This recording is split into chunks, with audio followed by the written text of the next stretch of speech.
ចាជម្រាបសួរបងបងនេះបង្ហាញពីខាងកាស្ថានរោពីចិនប្រឡំឡើងបងបងបងឃើញបងបងគាត់បានឆាតមកក្នុងเพจច្រើនណាបងបងទៅតងជាមួយការកំងព្រែបណាដោយសារបច្ចុប្បន្ននេះខ្ញុំទទួលការកក់ហិញខែលដែរវាច្រើនរយគូអញ្ចឹងអាចថាមានការយឺតយ៉ាវឬក៏បងបងអាចចង់បានយើងចាំសិនអញ្ចឹងឥឡូវមានភ្ញៀវដែលគាត់បានកក់ទុកនៅក្នុងច្រើនអញ្ចឹងយើងសកូព្រែបទុកជូនគាត់ដែរបងបងហើយបងបងត្រូវការយើងចាំពេលបន្តិចទៀតសិនណាដោយសារយើងផលិតអត់តន់ហើយកើតអត់តន់ណាអញ្ចឹងយើងទៅចេញអត់បានច្រើនទេបងបងហើយទៅចេញបានមួយសាច្រើនទៅអញ្ចឹងទៅយើងចាំពេលទៀតព្រោះភាពវាអត់តន់ធំចេញកើតមានបងបងគាត់កំងច្រើនហើយយើងផលិតអត់តន់ហើយឥឡូវហ្នឹង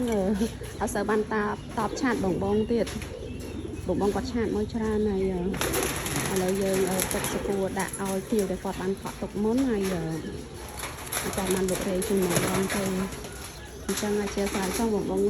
ចង់បានយើងចាំសិនបងនេះឬក៏បងបង